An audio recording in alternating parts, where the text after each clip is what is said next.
Muito bem, começamos a abordar. Então é um tema complexo, este dos mais vitais para a sociedade, para o Estado, que é a segurança pública. A segurança pública, ela ocupa hoje um espaço extremamente importante na Constituição Federal, na nossa lei maior, no artigo 144, onde há um sistema.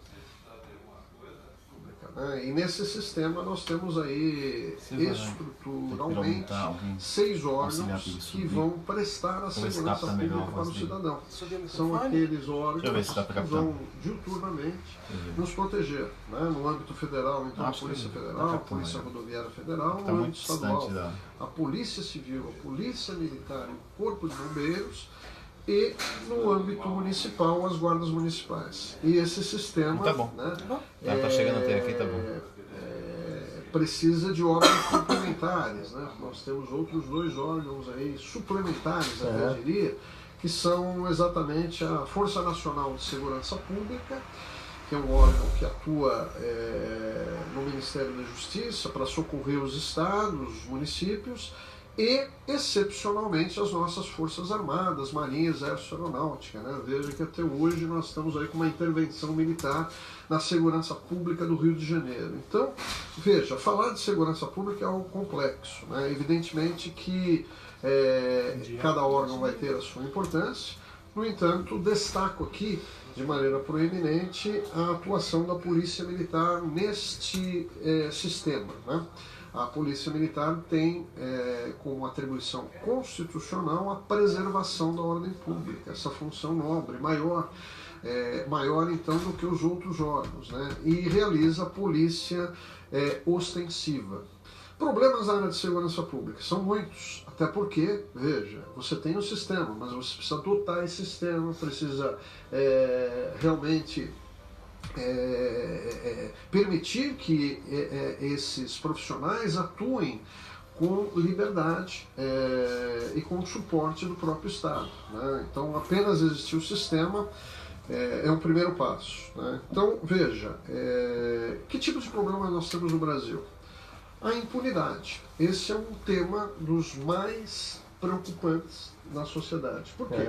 Porque o número de crimes, o número de infratores não descobertos e não punidos acaba proliferando uma onda de crimes. Então, esse é um problema crucial no Brasil. Há quem diga aqui no Brasil, acho que é mais ou menos esse o número, de cada 100 crimes, 8 ou 7 são investigados. Essa é uma estatística lamentável. O nosso Brasil tem pífios índices de investigação, né? E quando a gente trata do homicídio doloso, por exemplo, do homicídio doloso, que coloca o Brasil, né, dentre os países mais violentos do mundo, nós temos aí uma cifra de hoje, né, 62 mil homicídios dolosos ano, 170 homicídios dolosos dia, e aí sim, né, veja, é um fato real esse. E a investigação disso? E o índice de elucidação de crimes? É um dos mais baixos também do mundo, né? Varia aí de 2% a 5%, né? Então isso precisa mudar, isso é um grande problema. Outro aspecto preocupante e que desemboca na segurança pública é o alto grau de violência, né? Então qual é a causa dessa violência, né? A polícia não causa violência, a polícia enfrenta e trabalha com a violência. Então, quais são os fatores que levam à violência? Então, nós temos N fatores, né? O entorpecente é um deles, a desagregação familiar, né? A pobreza, a falta de empregos, e aí nós vamos. E também a falta de estrutura da polícia. Como eu disse, né, a polícia precisa ser um órgão de primeira linha, né? O governo precisa voltar os seus olhos aí para uma polícia bem estruturada, bem equipada, né, bem motivada. E quanto a isso, nós vemos que os nossos policiais realmente ficam aí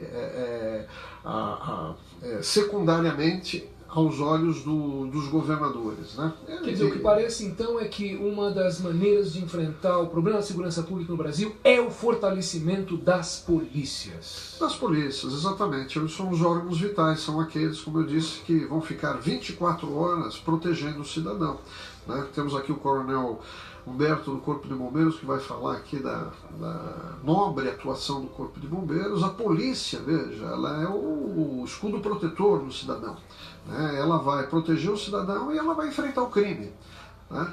Então, são aspectos de uma mesma questão. Mas é interessante que quando as pessoas ouvem sobre a polícia militar, sobre segurança pública, elas têm uma ideia do que isso significa. Mas quando as pessoas olham para o Corpo de Bombeiros, as pessoas não entendem direito o papel do Corpo de Bombeiros na perspectiva da segurança pública. Tenente Coronel Humberto, diga alguma coisa para a gente sobre isso. Vamos esclarecer os nossos ouvintes a respeito disso. Exatamente, professor. O Corpo de Bombeiros, ele está nessa atividade de segurança pública com relação ao crime de forma secundária, mas principalmente nos aspectos da salubridade e tranquilidade pública, ele está atuando na preservação da ordem pública. Então os incêndios e salvamentos são ações que, como dizia aí nosso saudoso professor Álvaro Lazzarini, está ligado a essa parte de tranquilidade e salubridade. Mas as ocorrências que o Bombeiros atende, eles têm o seu viés, o seu lado criminal. Então mesmo um incêndio, um acidente de trânsito com vítima, até um afogamento, um encontro de cadáver. As várias atividades do Corpo de Bombeiros, ele muitas vezes está fazendo uma função em auxílio à polícia e à justiça. Então ele é um órgão que ele tem seu aspecto de defesa civil, ele tem atividades de intersecção com a saúde pública, quando se fala principalmente do resgate, mas ele é um órgão que ele está bem colocado na segurança pública, não com foco à parte criminal, mas justamente essa parte de preservação da ordem pública. Mas a questão das tragédias, né? Das tragédias naturais, das catástrofes, como por exemplo o que aconteceu recentemente em São Paulo, um prédio que desabou, puxa, isso poderia ter desestabilizado a cidade se não fosse a participação tão efetiva do Corpo de Bombeiros para resolver o enfrentamento. Tudo isso implica, professor, na ordem pública. Quando nós temos pessoas desabrigadas, nós temos um prédio que cai, vias interditadas, a cidade fica um caos com uma grande calamidade como essa. E o papel do Corpo de Bombeiros aí não é só de resposta, não é só responsivo, ele é também proativo, ele entra na prevenção. Então a fiscalização, a regularização das edificações é muito importante. Estamos num processo de buscar no Estado de São Paulo o poder de polícia para o Corpo de Bombeiros, que possui já em outros estados. E o que é feito aqui, severamente pelo Corpo de Bombeiros, é identificar invasões, prédios invadidos, irregulares, habitações sobre viadutos, é a comunicação. As prefeituras municipais têm o poder de interdição e ao Ministério Público, que é o fiscal da lei, que vai observar que normas estão sendo cumpridas naquela situação de edificações irregulares. Então isso está fortalecendo cada vez mais essa segurança contra incêndio. Ele mostra o bombeiro hoje como uma autoridade da sua região de segurança contra incêndio e emergências. Então a tendência é fortalecer e ele mostra essa ligação do Corpo de Bombeiros com legislação, com aplicação do direito, afinal de contas é vasta a legislação de segurança contra incêndio e ela previne a perda de vidas humanas e patrimônio. E nisso estamos trabalhando junto com a Polícia Militar. Então nessa grande tragédia, por exemplo, a Polícia Militar atuou muito, inclusive no salvamento. A Polícia Militar, o Polícia de Trânsito, de Choque e Territorial, foi o primeiro a chegar e retirar vítimas daquele prédio do Paissandu. Na sequência chegou o Corpo de Bombeiros. Quantos dias de atuação o Corpo de Bombeiros teve lá, Coronel? Nós ficamos ali 7 dias. Os 2 primeiros foram os mais problemáticos, porque é a organização da emergência, não sabia se ao certo quantas pessoas estavam lá, e se prédios ao entorno poderiam ter colapso também ou não, já que sofreram muito com a caloria.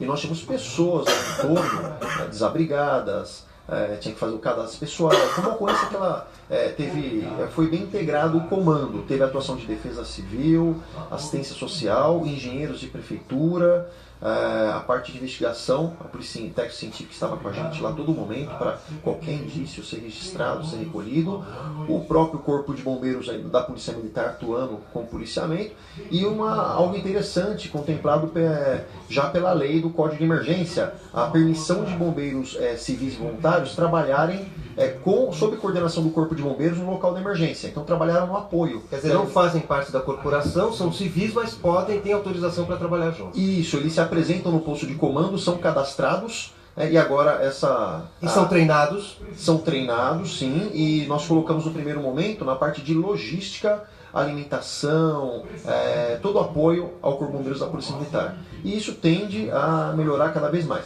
Mas eles vão atuar com a gente por causa dos protocolos. Então foi uma ocorrência muito bem coordenada, multidisciplinar. Uma grande operação, né? Uma coisa que as pessoas não sabem, coronel, insista nisso, é que o Corpo de Bombeiros é parte integrante da organização da Polícia Militar. O bombeiro é policial militar. Exatamente, somos policiais com a especialização em serviços de bombeiros, salvamento, resgate, incêndio. E tem poder de polícia, portanto.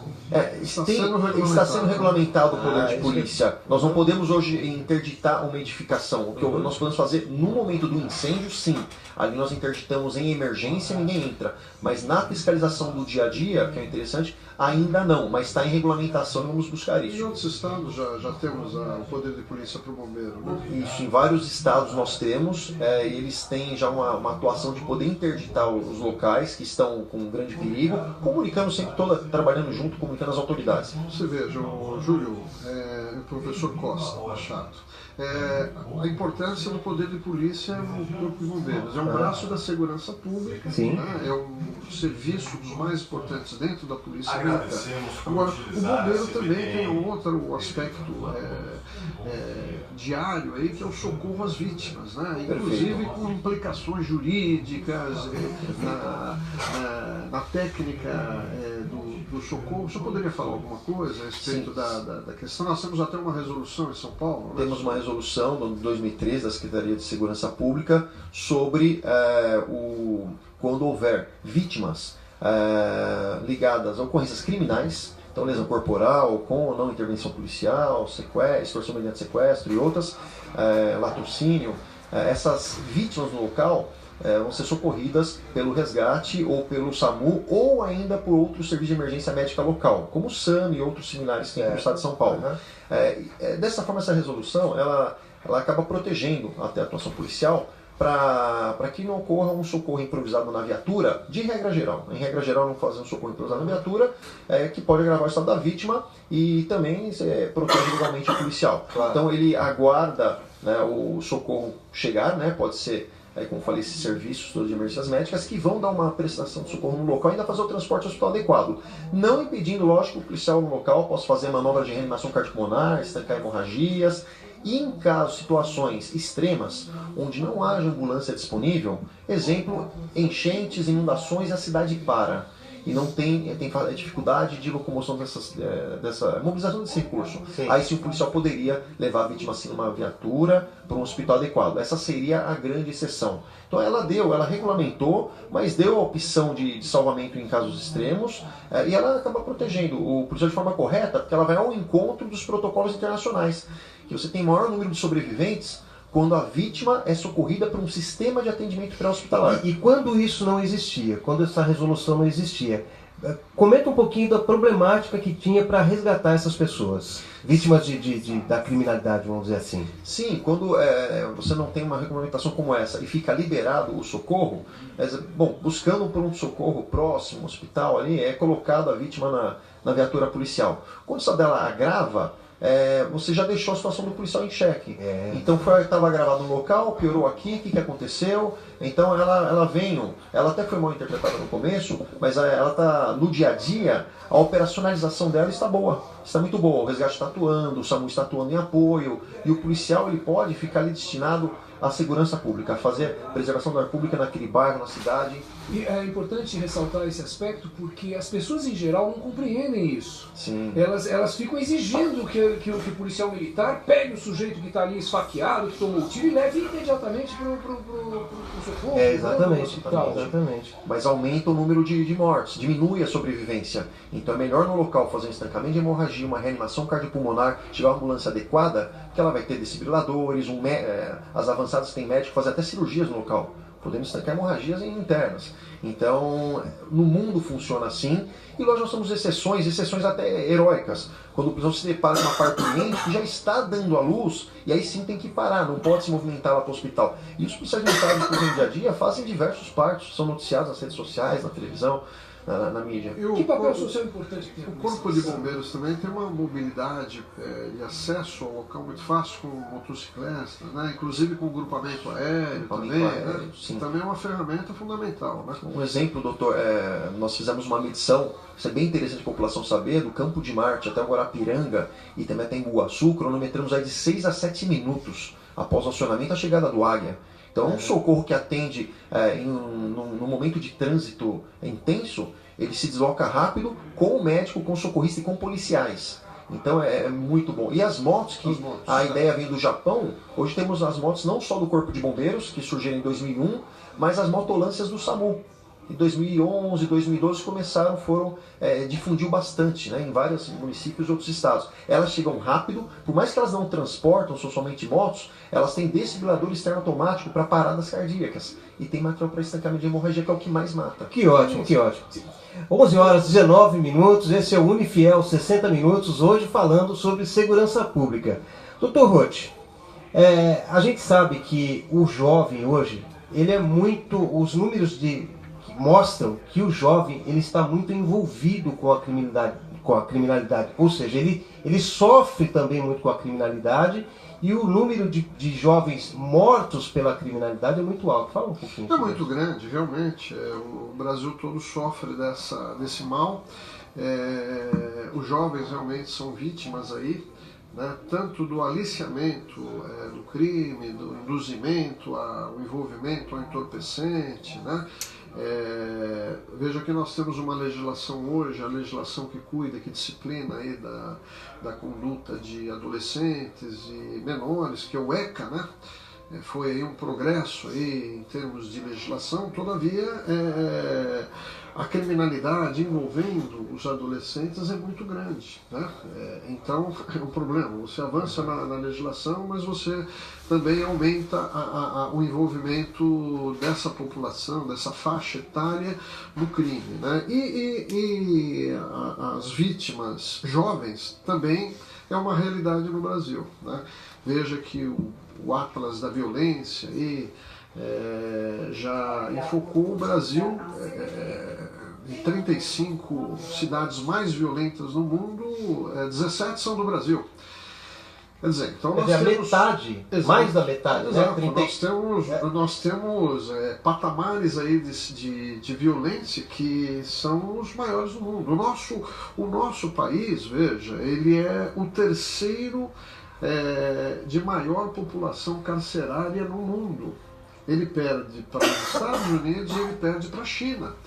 Veja, o Brasil ultrapassou a Rússia, né? Então o Brasil hoje tem 720, mais de 700, né? Porque isso foi a última aferição. Nós temos mais de 726 mil encarcerados no Brasil. E se você for verificar a característica dessa população carcerária, por faixa etária, etc., você vai realmente concluir que a criminalidade ela está na juventude, né? Sim, ela já começa cedo. O perfil de quem está lá encarcerado Por isso que eu digo, nós avançamos de um lado na legislação, no entanto, nós avançamos também no crime, né? Então, o que precisamos? Nós precisamos sim fortalecer a nossa polícia, né? Aplaudir os nossos heróis aí, que diuturnamente, né, arriscam a sua vida. Veja, os policiais militares, né, eles têm um compromisso, eles têm por dever legal enfrentar o perigo. O policial militar não pode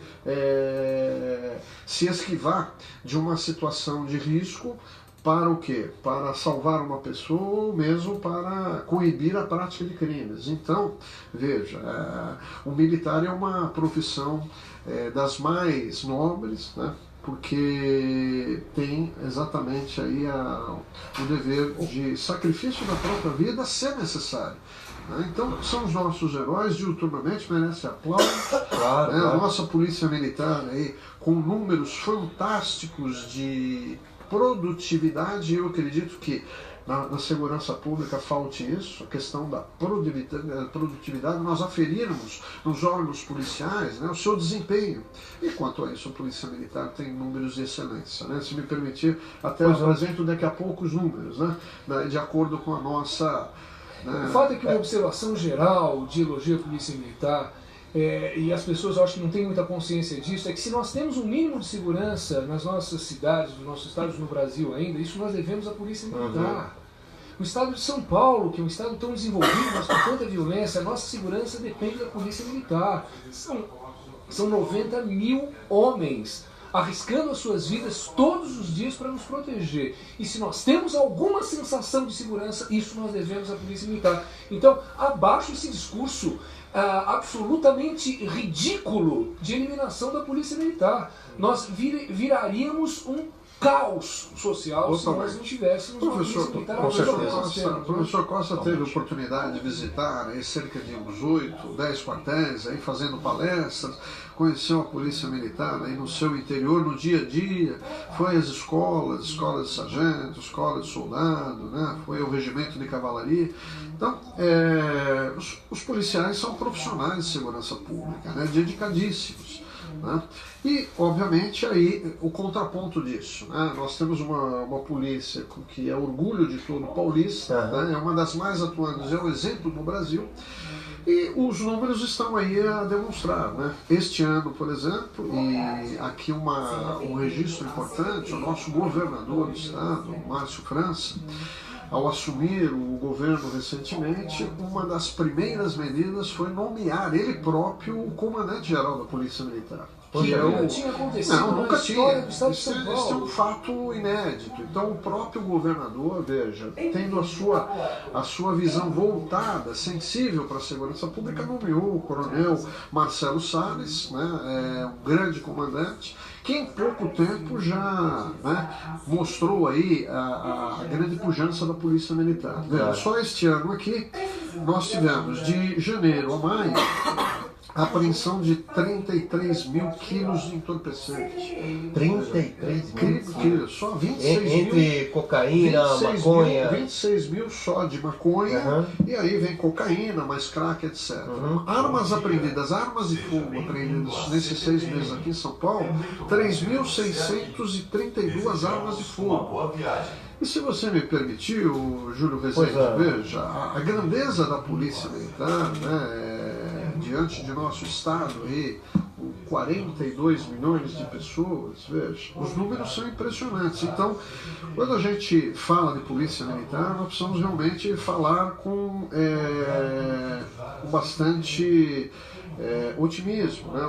A sua atuação é fundamental na segurança pública. Veja, em 2017, só na capital grande, São Paulo, ocorreram 15 milhões de ligações para o Copom.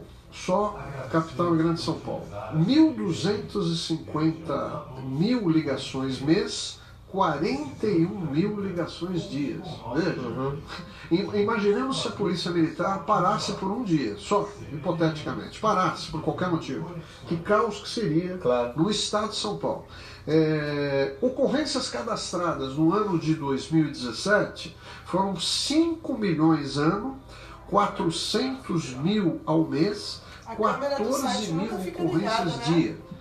Volto a dizer, o trabalho da Polícia Militar é essencial. É um órgão vital dentro da segurança pública. Imagine se a Polícia Militar parasse. Mas eu acho que 5 milhões de ocorrências, eram 14 mil dia, né? Trotes. Se me permite, doutor, esses números me dizem que a população confia na polícia.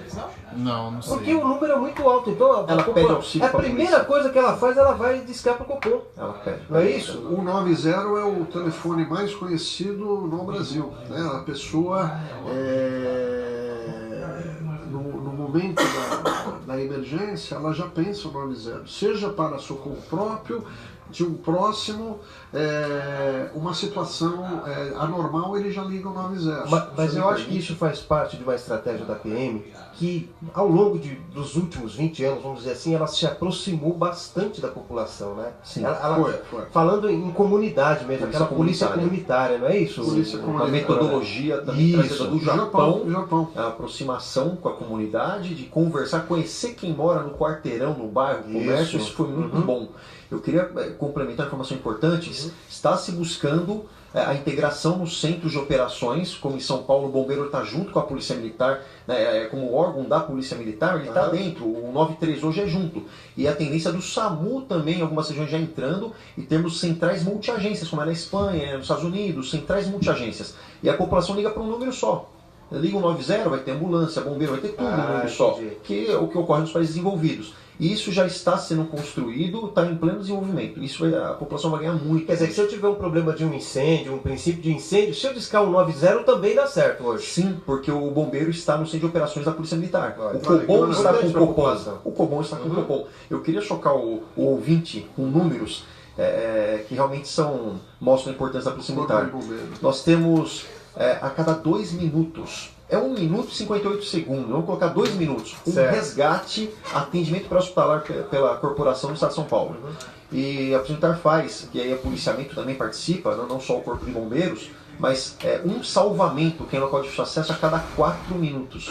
E um combate a incêndio a cada 7 minutos no Estado de São Paulo. Né? Isso é uma notícia.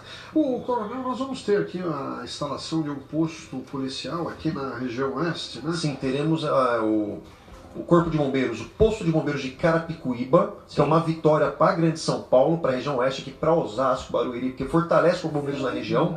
Hoje nós temos uma emergência em Carapicuíba, como tivemos a van escolar, que foi noticiada no mundo, não só no Brasil, foi uma tragédia. Nós tivemos o apoio de Osasco e Barueri, e sobrecarrega, quando esse socorro vai para lá, pode faltar socorro aqui. Então, com esse fortalecimento, estamos com um convênio já assinado pelo prefeito e pelo secretário de Segurança Pública. O Comando do Corpo de Bombeiros já está viabilizando viaturas do Corpo de Bombeiros, viaturas de combate, incêndio e de resgate, e o efetivo que vai trabalhar lá. E o prefeito está verificando a imóvel e o custeio dessas atividades. Provavelmente vai ser integrado com o SAMU, o que a população ganha muito bom. Só para o ouvinte ficar sabendo direitinho. Hoje nós temos grupamento em Osasco e em Barueri. Sim. E aí nós passaremos a ter então Carapicuíba. Temos há 2 anos em Santana do Parnaíba. Testemunho da cidade onde eu moro. Então. Foram 500 anos para Santana do Parnaíba ter o Corpo de Bombeiros. Senhores, eu preciso fazer um intervalo agora, 11h30. Esse é o Unifiel 60 Minutos. Voltamos em alguns instantes.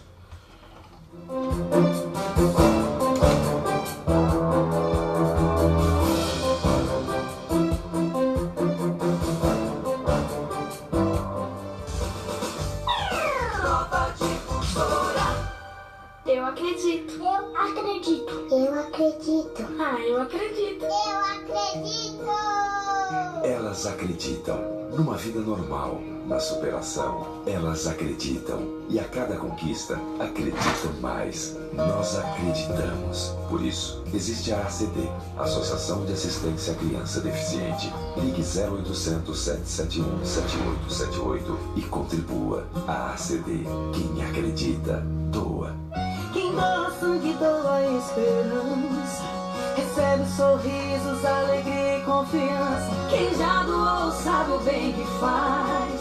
O coração se alegra pra doar mais. Doe sangue regularmente.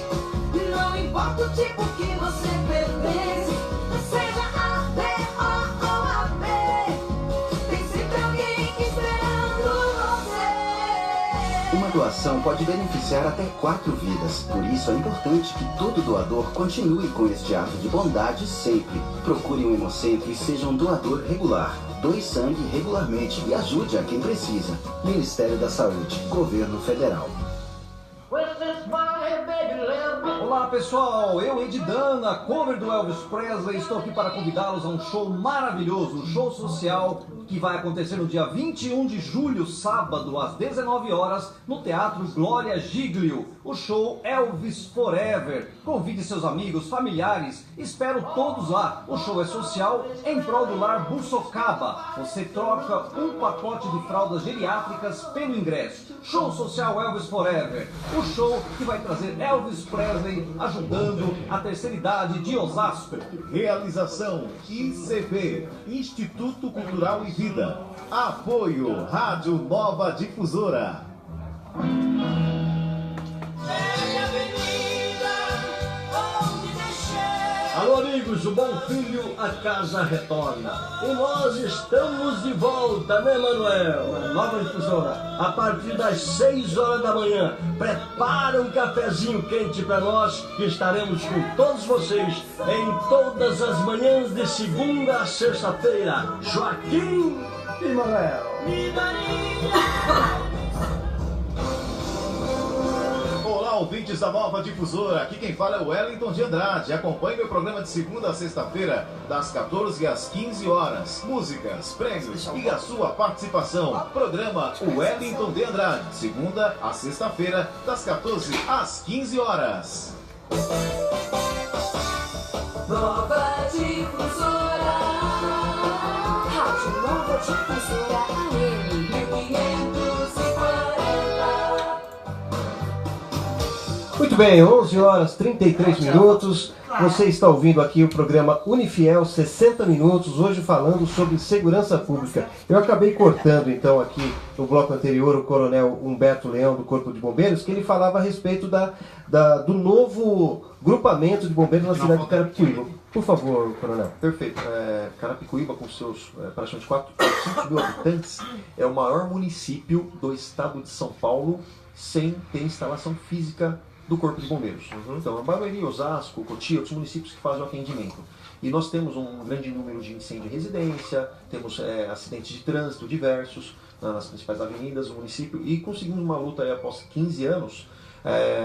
Tem um convênio assinado e agora já vamos fazer a implantação nos próximos meses, já realmente firmado entre as autoridades. Você acha que até 2019, meados de 2019, já está implantado? É o planejamento da última reunião, de que outubro, setembro, é um norte que o comando do Corpo de Bombeiros quer e que o prefeito também quer, com a ciência do governador, está sabendo dessa implantação. Ok, 11 horas 34 minutos. Ô doutor Roth, hoje em dia, o policial militar, ele faz a ocorrência, ele atende a ocorrência, ele faz a primeira investigação, certo? Dessa ocorrência, e depois ele passa toda essa documentação, toda essa investigação para a Polícia Civil.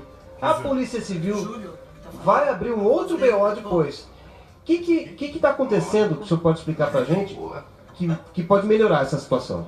Sim, o Júlio Rezende, veja, é uma duplicidade desnecessária e ineficaz aí no registro de ocorrências policiais. Você tem uma polícia atuante, como a polícia militar, e veja, o atendimento de ocorrência dessa polícia, da polícia militar, as prisões, as milhares de prisões efetuadas no Brasil, veja, elas são levadas ao distrito policial para um novo registro, uma nova documentação. Então, nós precisamos acabar com essa etapa. Né? E para nós acabarmos com essa etapa, nós precisamos fazer aqui com uma solução que já existe em todos os países, que é o ciclo completo de polícia. O ciclo completo de polícia é exatamente a realização de todas as etapas policiais pelo órgão policial.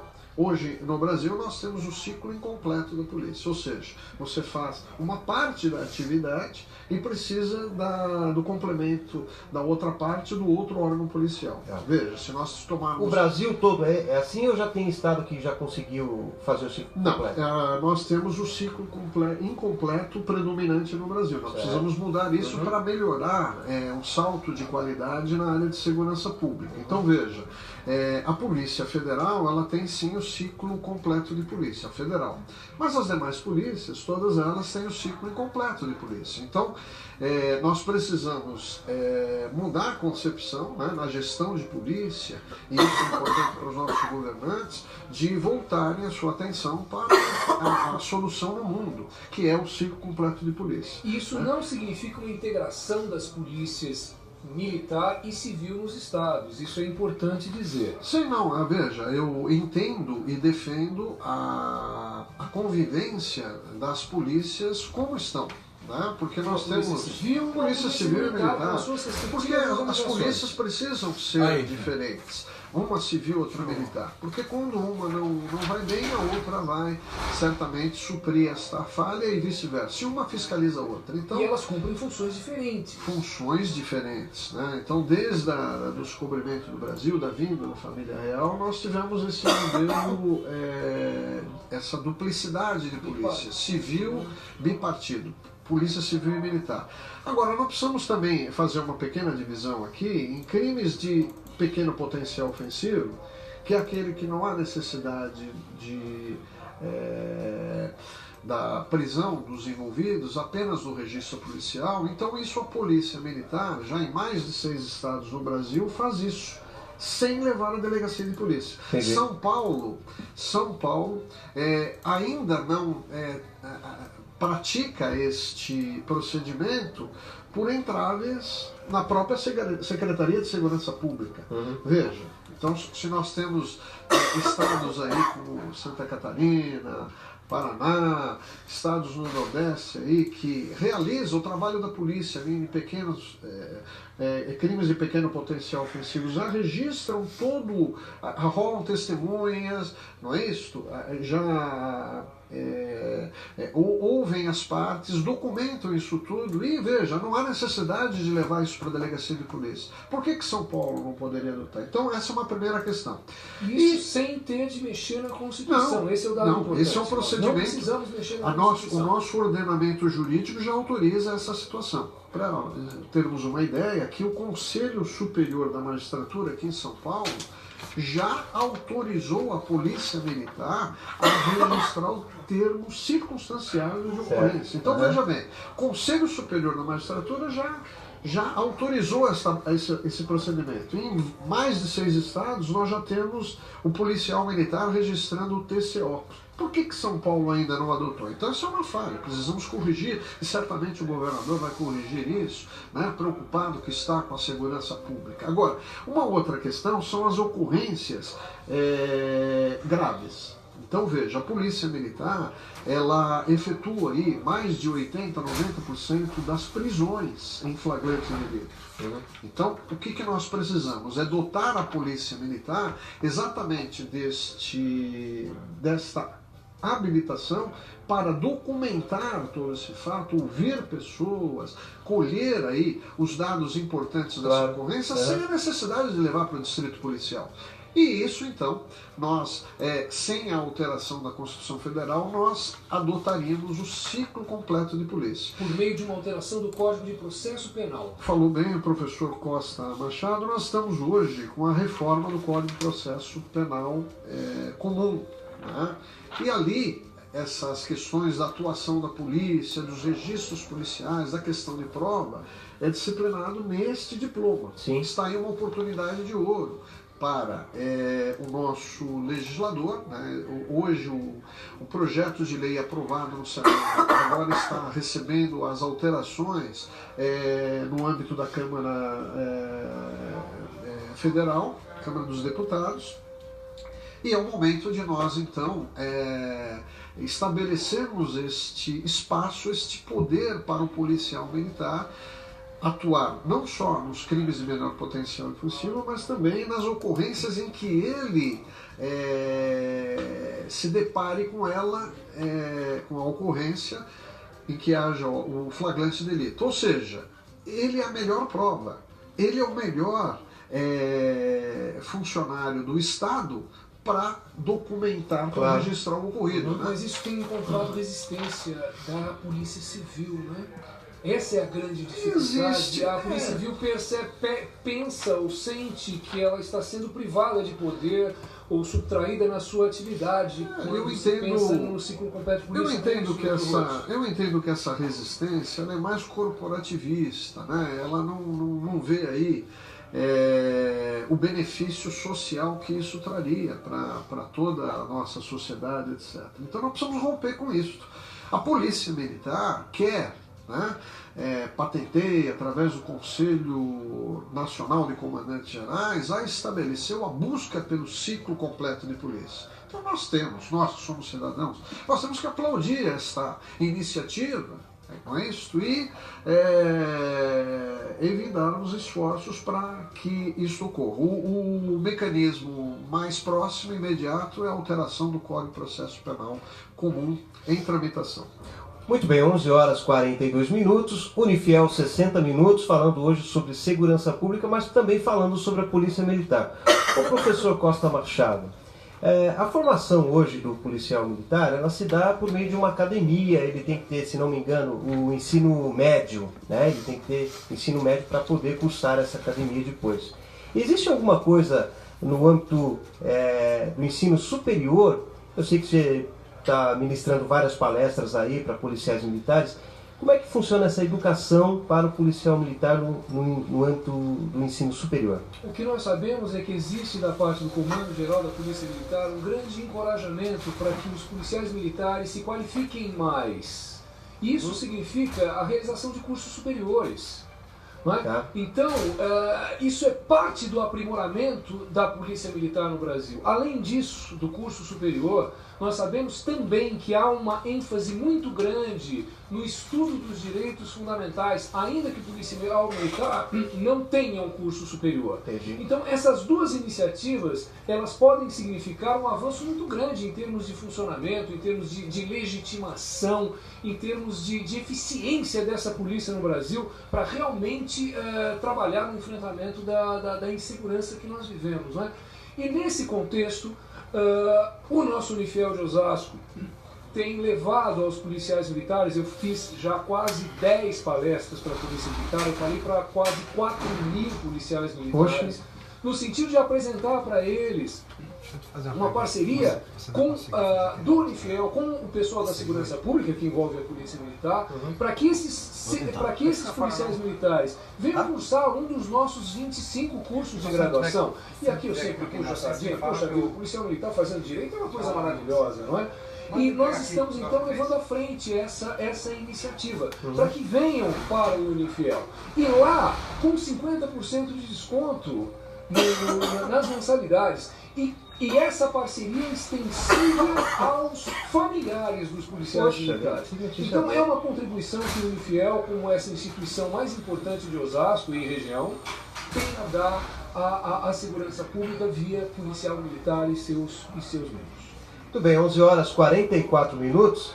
Eu acabo de receber de presente aqui a revista Direito Militar, que é uma revista da Associação dos Magistrados das Justiças Militares Estaduais. É isso, doutor Roth? Isso mesmo, Júlio.